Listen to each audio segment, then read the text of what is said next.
បាទជំរាបសួរទៅដល់ពុកម៉ែបងប្អូននិងប្រិយមិត្តទាំងអស់បាទទាំងក្នុងនិងក្រៅប្រទេសបាទថ្ងៃនេះគឺខ្ញុំបាទសំដែងពិសីហ្នឹងហើយចង់ថតទស្សនវិជ្ជាខ្លះៗដែលនៅក្នុងផ្ទះរបស់ខ្ញុំណាហ្នឹងហើយអញ្ចឹងកន្លងមកនៅកន្លែងនេះគឺជាកន្លែងដែលយើងដាក់បញ្ញាក្អែកតាមកដងតាមធ្នើណាមានតាមថ្នាក់ដល់ឥឡូវនេះគឺយើងបានរើចេញហើយគឺយើងរើប្រភេទបញ្ញាក្អែកដាក់នៅខាងក្រោយផ្ទះវិញប៉ុន្តែខ្ញុំមិនទាន់បានថតទេព្រោះដោយសាររៀបចំអត់ទាន់ហើយអញ្ចឹងណាក៏ប៉ុន្តែអ្វីដែលខ្ញុំបានថតនេះគឺខ្ញុំថតកន្លែងដែលខ្ញុំរៀបចំហើយហ្នឹងហើយដូចជាផ្លូវដើរប៉ុន្តែផ្លូវដើរនេះក៏មិនទាន់បានចាក់សាប់ដែរប៉ុន្តែគឺយើងមានដាំផ្កាហែហមខ្លះហ្នឹងហើយហើយចំណែកកន្លែងនេះគឺជាកន្លែងដែលខ្ញុំកលឹងក្រុមកម្មខ្លឹមឈើឆ្អឹងដែលតាក់ទងទៅនឹងវត្ថុនៅអបិយជំនឿហ្នឹងហើយឥឡូវនេះគឺយើងចាប់ដើមធ្វើតែឯងណាហ្នឹងហើយនេះគឺជាម៉ូទ័រនេះគឺចេញបានចេញពីបងប្អូនធัวរបស់ខ្ញុំប្រហែលឆ្នាំហើយតាំងពីខ្ញុំកលឹងដំបូងម៉េះហ្នឹងគឺគាត់អ្នកផ្ដើមឲ្យខ្ញុំចេះធ្វើចេះរស់ស៊ីនិយាយទៅគឺគាត់អ្នកផ្ដល់ចំណេះដឹងឲ្យខ្ញុំអត់ភ្លេចគុណគាត់ទេហ្នឹងហើយខ្ញុំចង់ចាំគាត់ទៅបើខ្ញុំលំបាកប៉ុណ្ណាខ្ញុំធូរធារប៉ុណ្ណាក៏ខ្ញុំអត់ភ្លេចគាត់ដែរហ្នឹងហើយបើតែខ្ញុំមិនបានបំពេញបំណងរបស់គាត់មិនបាន 100% ទៅតាមអ្វីដែលគាត់ចង់បានទៅតាមពាក្យសន្យាក៏ប៉ុន្តែទឹកចិត្តខ្ញុំគឺខ្ញុំអត់ភ្លេចគាត់ទេបាទសម្រាប់គាត់មួយបាទបងប្អូនធေါ်ផ្សេងខ្ញុំអត់ដឹងទេណាតែបើសម្រាប់គាត់មួយគឺខ្ញុំអត់ភ្លេចដាច់ខាតហ្នឹងហើយហើយនេះកន្លែងដាក់ស្បែកជើងកន្លែងដាក់ស្បែកជើងក៏ខ្ញុំបាទរៀបចំទុកដាក់ស្រួលដែរបាទហ្នឹងហើយនេះកន្លែងអាសនៈរបស់ខ្ញុំនិយាយទៅគឺនៅទីនេះគឺខ្ញុំបានរៀបចំប្រឡោះមួយសម្រាប់ចេញចូលនិយាយទៅគឺជាទ្វារហ្នឹងហើយសម្រាប់ចេញចូលហ្នឹងហើយពេលដែលយើងឈប់ធ្វើការនេះយើងបិទទៅហ្នឹងហើយខាងមុខនេះគឺយើងកលឹងបាទឥឡូវនេះគឺយើងរៀបចំតុមានម៉ូទ័រមានអីរៀបចំបដាហើយហ្នឹងហើយសម្រាប់ពុកម៉ែបងប្អូនហ្នឹងហើយចង់កលឹងក្រុមកម្មប្រភេទបញ្ញាប្រភេទអីហ្នឹងគឺបាទអាចកំងពីបងប្អូនបានបាទហើយមួយទៀតបើនិយាយសម្រាប់ខ្ញុំគឺខ្ញុំចូលចិត្តនិងស្រឡាញ់ធម្មជាតិណាស់ហ្នឹងហើយ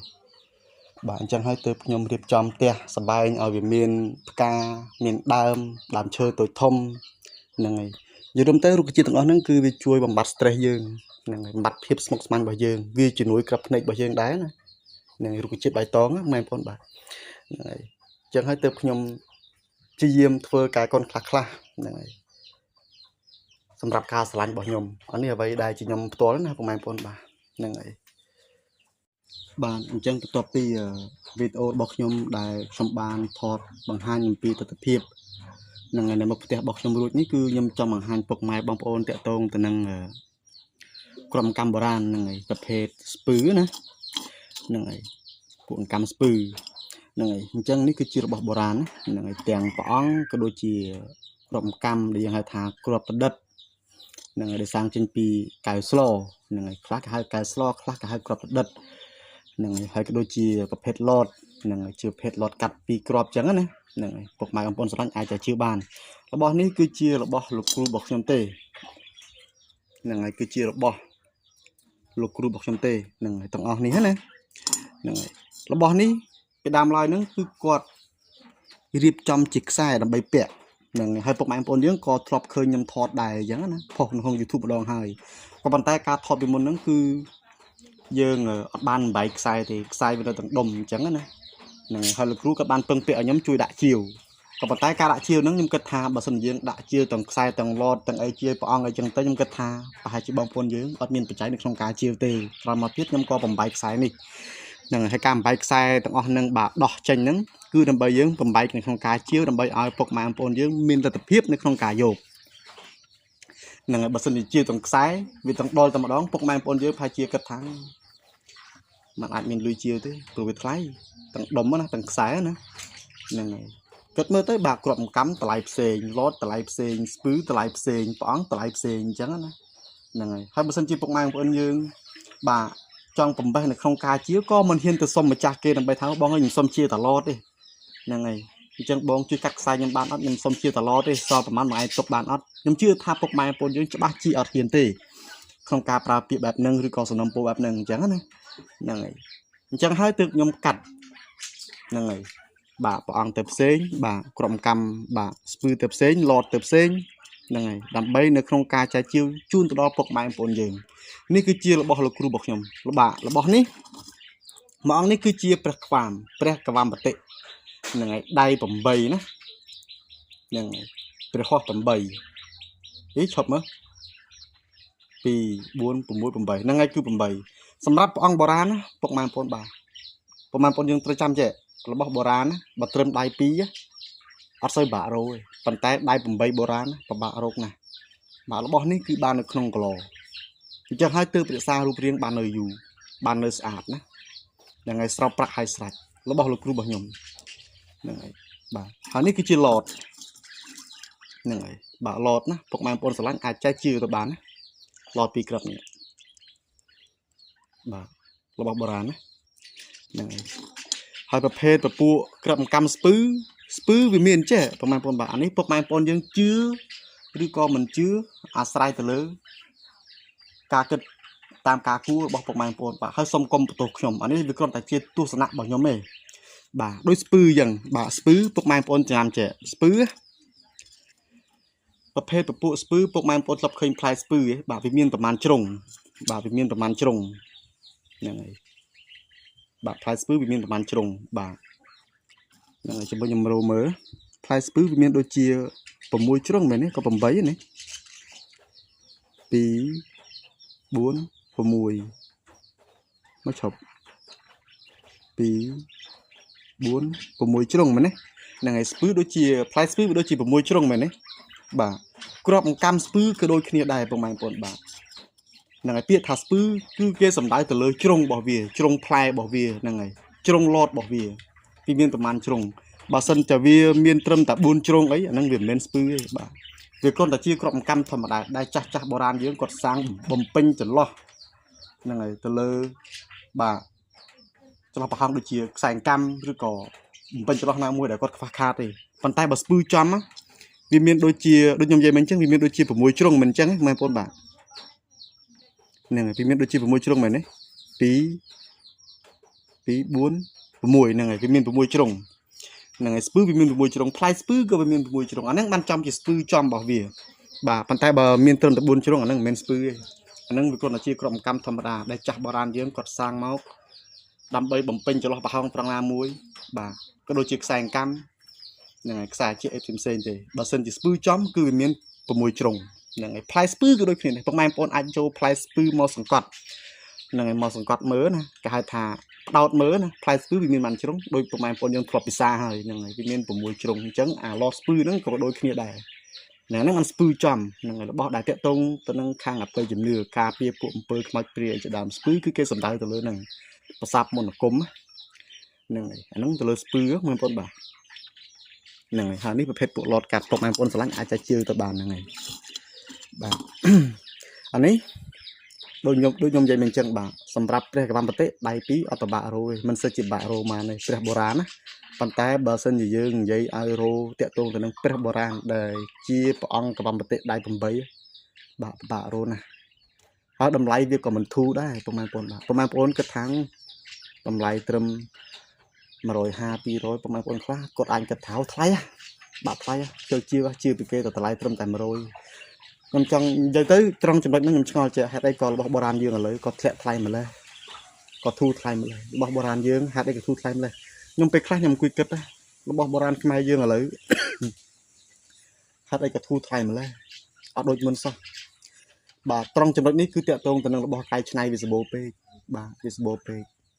បាទសម្បូររបស់ខ្លាញ់ខ្លាយពេកសម្បូររបស់លក់បន្លំពេកអញ្ចឹងហើយធ្វើឲ្យរបស់បុរាណធ្លាក់ថ្លៃបាទហើយមួយចំណុចទៀតតាក់ទងទៅនឹងការជាវបងឥឡូវក៏កាត់សម្បូរដែរហ្នឹងហើយគាត់ជាវបានច្រើនដែរគាត់សន្សំបានច្រើនដែរអាហ្នឹងមួយទៀតណាហើយទី2គឺតាក់ទងទៅនឹងសេដ្ឋកិច្ចហ្នឹងហើយបាទសេដ្ឋកិច្ចសប្តាហ៍គឺបាក់រលួយខ្ញុំថាយើងថាគេទេហ្នឹងហើយក៏ប៉ុន្តែតម្លៃព្រះបុរាណសូមពុកម៉ែបងប្អូនយើងកុំទម្លាក់តម្លៃហួសហេតុពេករបស់បុរាណខ្មែរយើងពុកម៉ែបងប្អូនបាទរបស់ខ្មែរយើងសូមឲ្យតម្លៃណែសៀមការដែលវាមិនទាន់ឆ្លុះគ្នាមួយយើងរបស់យើងវាហ៊ានពេញថ្លៃឲ្យតែបានទៅស្រុកវាប្រមូលវាច្បាំយកទៅទាំងអស់ខ្ញុំប្រាប់ក្រឹកកម្មបុរាណស្អីណាអំពេញត្រៃសូស្អីប្រខាន់ស្អីណាវាប្រមូលទៅទាំងអស់ឲ្យតែមានឲ្យតែវាដឹងវាអត់ខាច់ក្នុងការយកទេបាទអញ្ចឹងសូមពុកម៉ែបងប្អូនយើងរៀនឲ្យតម្លៃអាហ្នឹងគេចង់បានរបស់យើងគេច្បាំរបស់យើងគេហ៊ានឲ្យតម្លៃចុះយើងខ្លួនយើងផ្ទាល់ពុកម៉ែបងប្អូនបាទយើងកុំទម្លាក់តម្លៃពេកពុកម៉ែបងប្អូនបាទខ្ញុំពេលខ្លះខ្ញុំអ្នករលរបស់អញ្ចឹងខ្ញុំគិតថាហេតុអីក៏ពុកម៉ែបងប្អូនយើងឥឡូវទម្លាក់តម្លៃម្លេះហេតុអីក៏របស់បុរាណយើងឥឡូវក៏ថោកម្លេះធូរថ្លៃម្លេះវាស្មើនឹងរបស់ឡៃឡុងពេលខ្លះខ្ញុំគិតចឹងបងប្អូនបាទហ្នឹងហើយអានេះគឺជារបស់គ្រូខ្ញុំមូលហេតុដែលគ្រូខ្ញុំក៏ដាក់ជាវ ឥឡូវនេះបើសិនជាយើងនិយាយពីស្ថានភាពរបស់គ្រូរបស់ខ្ញុំបាទឥឡូវគាត់ចាស់ហើយបាទគាត់ដើរកាប់ថ្នាំខ្មែរយើងណាយកមកផ្សំដើម្បីដាក់ជាវបាទឲ្យពុកម៉ែបងប្អូនយើងពេលខ្លះពុកម៉ែបងប្អូនយើងគាត់កំងបាទប៉ុន្តែអ្វីដែលគាត់បានប្រឹងប្រែងដោយកម្លាំងញើសឈាមរបស់គាត់អត់បានបាទគាត់អត់បានគាត់មិនមែនទៀមទីទេក៏ប៉ុន្តែខ្ញុំមើលឃើញខ្ញុំនិយាយអញ្ចឹងគាត់អត់បានទៀមទីថាអូគាត់ខំដើរកាប់គាត់ចង់បានតម្លៃប៉ុណ្ណេះអត់ទេសម្ដីនេះគឺជាសម្ដីដែលចេញពីមាត់របស់ខ្ញុំចង់និយាយអញ្ចឹងខ្ញុំចង់និយាយថាគាត់ខំប្រឹងចំណាយកម្លាំងដើរជីកថ្នាំដើរកាប់ថ្នាំហើយតម្លៃថ្នាំដែលគាត់ជីកមកតាមភ្នំតាមព្រៃមកគាត់ចាស់ហើយណាគាត់ចាស់ហើយលោកគ្រូហងគាត់បងប្អូនស្គាល់ហើយបាទគាត់ចាស់ហើយតែដល់ពេលតម្លៃដែលគាត់បានមកបាទមិនស្មើនឹងតម្លៃសាំងដែលគាត់ជីកទៅទេមិនស្មើនឹងតម្លៃហូបចុកដែលគាត់ហូបនៅព្រៃទេប៉ុន្តែគាត់អត់ទៀមទីទេទៅតាមសទ្ធាប៉ុន្តែគាត់ថាតាមសទ្ធានេះគឺខ្ញុំមើលឃើញទៅវាអត់ធម្មតាទេបងប្អូនបាទទាំងសិស្សទៅគ្រូយើងអត់ចង់ឲ្យគ្រូយើងលំបាកអីគាត់ចាស់ហើយអញ្ចឹងរបស់អស់នេះគឺខ្ញុំជាងនឹងគឺដើម្បីបាទខ្ញុំយល់របស់គាត់មកជាងនេះគឺដើម្បីគាត់ដែរបាទលោកគ្រូចាស់ហើយបាទមិនសូវដើរកាប់មិនបាច់ដើរកាប់ឆ្នាំពេកទេចាស់ហើយលោកគ្រូចាស់ហើយចាំខ្ញុំជួយជារបស់លោកគ្រូវិញបាទទោះបីជាមិនមកក៏បានជួយលោកគ្រូខ្លះដែរលោកគ្រូចាស់ហើយកុំអីបាទអានេះគឺជារបស់លោកគ្រូរបស់ខ្ញុំណាពុកម៉ែបងប្អូនស្រឡាញ់អាចចែកជឿទៅបានហ្នឹងហើយខ្ញុំមិនបែកឲ្យពុកម៉ែបងប្អូនស្រឡាញ់ព្រះអង្គអាចជឿព្រះអង្គបានស្រឡាញ់លតអាចជឿលតបានហ្នឹងហើយគាត់ប្រឌិតអាចជឿបានណាហ្នឹងហើយតម្លៃពុកម៉ែបងប្អូនអាចនិយាយនឹងខ្ញុំបានអត់អីទេណាហ្នឹងហើយហើយមួយទៀតនេះគឺជារបស់ខ្ញុំនេះវាមានបុរាណលាសម័យហ្នឹងហើយជួយខ្ញុំនិយាយឡតពីរនេះគឺខ្ញុំបានចេញពីមិត្តភ័ក្តិរបស់ខ្ញុំហ្នឹងហើយខ្ញុំបង្ហាញឈ្មោះចុះឈ្មោះសេហានេះមកគូនេះឡតបុរាណស្ពឺហ្នឹងហើយវាមាន6ជ្រុងបាទអានេះឡតកាត់ហ្នឹងហើយទឹកដាច់ស្អាត3ទឹកដាច់ស្អាតបាទអានេះឡតសម័យយើងទេបាទមិនមែនបុរាណទេអានេះក៏ឡតសម័យយើងដែរណាមិនមែនបុរាណទេគាត់ថាទឹកវាស្អាតខ្ញុំជឿយកមកទៅបាទអានេះឡតស្លៃហ្នឹងហើយអានេះបុរាណណាឡតស្លៃបាទហើយក្រោយពីហ្នឹងគឺគ្រាប់កម្មគ្រាប់ប្រឌិតហ្នឹងហើយបុរាណហ្នឹងហើយនេះបាទគ្រាប់កម្មគ្រាប់ប្រឌិតហ្នឹងហើយបាទអញ្ចឹងពុកម៉ែបងប្អូនស្រឡាញ់ក៏ខ្ញុំអត់បានដាក់ចែកជាវដែរតាក់ទងទៅនឹងគ្រាប់កម្មទាំងអស់ហ្នឹងនិយាយទៅគឺខ្ញុំមិនសមប្រភេទពួកគ្រាប់កម្មថ្មព្រោះខ្ញុំអត់សូវសម្បូរទេបាទហើយពីរគ្រាប់នេះក៏បុរាណដែរនេះពីរគ្រាប់នេះគឺជាកែវមរកត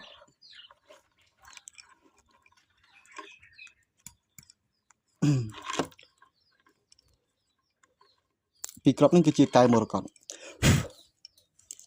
នេះពីរគ្រាប់នេះកែវមរកតខ្ញុំអត់ជឿទេហ្នឹងហើយខ្ញុំនៅមានប្រហែលគ្រាប់ទៀតហ្នឹងប៉ុន្តែខ្ញុំដាក់តែពីរគ្រាប់នេះកែវមរកតហ្នឹងខ្ញុំបានដាក់ចាជឿទេណាបងប្អូនបាទហ្នឹងហើយអ្វីដែលខ្ញុំចង់ដាក់ចាជឿនោះគឺខ្នាយនេះបើនិយាយទៅវាជាប្រភេទខ្នាយក្រៅស្រុកឯប៉ុន្តែវាមិនមែនឆ្ងាយស្រុកអីណាទេវាគៀកយើងទេបាទអ្នកក្បែរខាងយើងដែរទេហ្នឹងហើយនិយាយស្រួលស្ដាប់ទៅដូចបែកទឹកដីសរិនយើងអីចឹងណាហ្នឹងយើងមិននិយាយចំឈ្មោះទេបាទក៏ប៉ុន្តែខ្នាយនេះវាតាន់ហើយវាស្អាតហើយវាតូចពុកម៉ែបងប្អូនស្រឡាញ់អាចចាជាយកទៅបានណាហ្នឹងហើយរបស់នេះខ្ញុំធ្វើទុកពាក់ខ្លួនឯងទេក៏ប៉ុន្តែដូចខ្ញុំនិយាយមិញចឹងបាទខ្ញុំនិយាយមិញចឹងដូចខ្ញុំនិយាយពីវីដេអូមុនចឹងគឺខ្ញុំដាក់ជាទៅហ្នឹងហើយដើម្បីសំបច្ច័យទិញសម្ភារៈប្រើប្រាស់តាំងពីអាណាផងហ្នឹងហើយម៉ែត្រគៀបផងអីផងក៏របស់ហ្នឹងវាមិនសូវថ្លៃទេក៏ប៉ុន្តែវាចិញ្ចឹមចុះវាក៏អស់ច្រើនដែរអញ្ចឹងខ្ញុំដាក់ជាទៅដើម្បីសែនសំផ្សាយផ្សំដើម្បីចាជារបស់ហ្នឹងយកមកកលឹងហ្នឹងហើយមករៀបចំកលឹងកន្លែងបញ្ញារបស់ខ្ញុំណាហ្នឹងហើយខ្ញុំកលឹងខ្ញុំធ្វើដោយម្នាក់ឯងវិញខ្ញុំធ្វើដោយអង្គឯងនេះសាក់អង្គឯងហ្នឹងហើយគឺខ្ញុំធ្វើម្នាក់ឯងវិញហ្នឹងហើយខ្ញុំអត់ត្រូវការអ្នកណាមកជួយខ្ញុំទៀតទេតាក់ទងនឹងការជួយស្អីណានៃនោះពីមិត្តភ័ក្តិពីបងប្អូនធម៌ខ្ញុំឆ្អែតអត់អស់ហើយខ្ញុំពាក្យទៅបងប្អូនធម៌បងប្អូនបាទមិនរែកធ្ងន់ណាសម្រាប់ខ្ញុំពាក្យមួយម៉ាត់ហ្នឹងខ្ញុំរែកធ្ងន់ណាស់ប៉ុន្តែបងប្អូនត្រូវចាំគេអត់បានរែកជាមួយយើងទេការរុស្ស៊ីគេអត់បានរែកជាមួយទេយើងអ្នករែកបងប្អូនយើងមិត្តភ័ក្តិយើងរែករហូតរែកជួយជុំជ្រែងអូខេក៏ជួយយើងជួយគេដែរប៉ុន្តែយើងវាប្រឹងអស់ពីចិត្តហ្នឹងហើយប៉ុន្តែចុងក្រោយគេបានមករែកជាមួយយើងទេបាទតែបានផលតាមស្រួលគេក្បត់យើងភ្លាមចាំមិនថាឆ្អែតណាបងប្អូនបាទពាក្យបងប្អូនណាកុំប៉ុន្តែមានបងប្អូនមួយដែលខ្ញុំនៅចាំហ្នឹងហើយដូចខ្ញុំនិយាយពីក្បាលដំបងក្នុងវីដេអូនេះចឹងបើខ្ញុំនៅចាំប៉ុន្តែក្រោយពីហ្នឹងចាប់អត់ហើយ ហ្នឹងហើយអញ្ចឹងខ្ញុំបាទមានតែប៉ុណ្្នឹងទេណាពុកម៉ែបងប្អូនបាទសូមអរគុណបាទសូមជម្រាបលាបាទ